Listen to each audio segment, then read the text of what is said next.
अध्याय 3 आंकड़ों का प्रबंधन प्रश्नावली 3.3 भाग 1।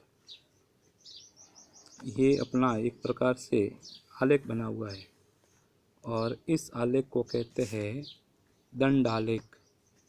और यहाँ दिया विद्यार्थियों की संख्या, तो ये एक ग्राफ का प्रश्न है।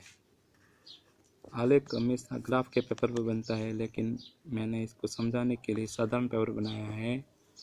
कौन सा पशु अधिक लोकप्रिय है, तो किसका ग्राफ सबसे ऊपर है, किसका आलेख सबसे ऊपर है, तो वो इसका उत्तर है। कितने विद्यार्थियों का पालतू पशु कुत्ता है, तो कुत्ते वाला आलेख देखना, वो कहाँ पर कौन से अंक पर जाकर के खत्म होता है, उसके अंतिम सिरे को यहाँ संख्या है उसके सामने लिखनी। इस प्रकार से इस आलेख को देख करके अपन प्रश्नों का उत्तर देते हैं।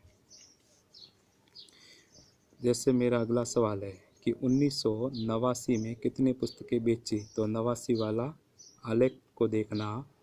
यहाँ लिखा हुआ मैंने 180, क्योंकि 200 पर तो गया ही नहीं है, उसके नीचे है, तो 180।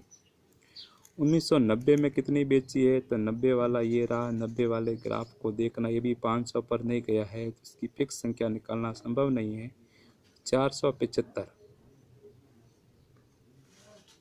1992 में कितनी बेची, अब 1992 वाला ग्राफ देखना, तो 225। किस वर्ष 475 किताबें बेची, 475 कौन से वर्ष में बेची है, तो ये रहा अपना ग्राफ, यहाँ लिखा हुआ है, तो 1990 में। कौन से वर्ष में 225 किताबें बेची है, 225 किताबों वाला वर्ष लिखना है, तो ये रहा 1992। किन वर्षों में 250 से कम पुस्तकें बेची, 250 से कम, एक तो ये रहा और एक अपना ये रहा, ये 2 वर्ष आ गए। 1989 में कितनी पुस्तकें बेची है, तो ये अपना इसका उत्तर पहले भी अपन ने दे चुके हैं। अब अपना दंड आलेख किस प्रकार से बनाते हैं, उसका एक सवाल है। यहाँ कक्षा दी हुई है, जैसे 5, 6, 7, 8, 9 और 10, ये 10 कक्षा दी हुई है। इस 10 कक्षाओं के अंदर छात्र संख्या लिखी हुई है। 5वीं में 135, 6वीं में 120, 7वीं में 95, 8वीं में 100, 9वीं में 90 और 10वीं में 80। अब इन पर सवालों को उत्तर देने के लिए इसी ग्राफ में किस कक्षा में विद्यार्थियों की संख्या अधिक है, तो अपन जानते हैं कि कौन सी कक्षा में इस सवाल को देखेंगे तो कौन सी कक्षा में सबसे अधिक छात्र संख्या है।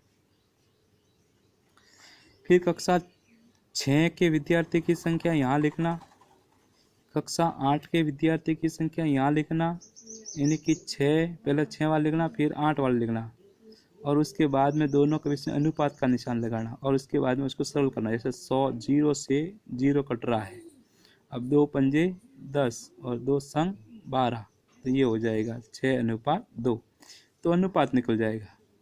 अब अपन दंड आलेख किस प्रकार से बनाते हैं, तो उसका प्रश्न दिया हुआ है कि ये सी ग्राफ इसी प्रश्नों को दंड आलेख बनाना। सबसे पहले अपन इस प्रकार से एक लाइन खींचेंगे। एक ग्राफ के अंदर प्रश्न करने का हल होता है। यहाँ पर नीचे अपन कक्षा लिखेंगे, कक्षा जैसे 5वीं, 6वीं, 7वीं, 8वीं, 9वीं और 10वीं। इस प्रश्न के अंदर यहाँ जैसे ही कक्षा आ गई और इस तरफ लिखेंगे अपन विद्यार्थियों की संख्या।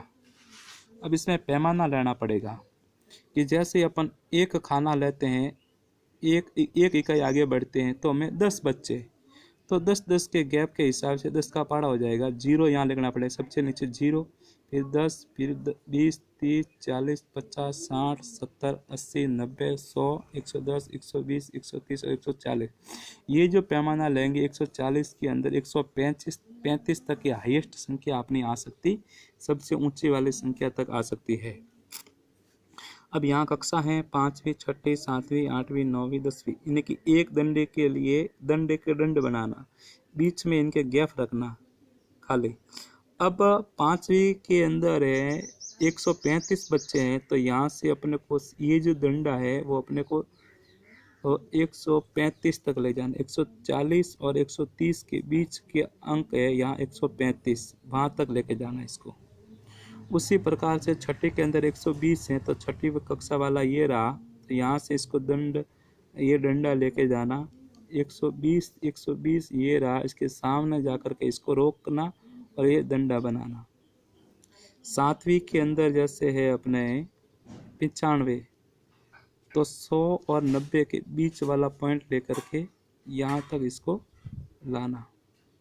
आठवीं के अंदर है 100, तो 100 के अंदर इस प्रकार से 100 के सामने वाला इस प्रकार से मिलाना। उसी प्रकार से नौवीं के अंदर है अपने 90, तो 90 पर जा कर के इसको रोकना और इस प्रकार से डंडे बनेंगे। इसको बोलते हैं दंड आलेख।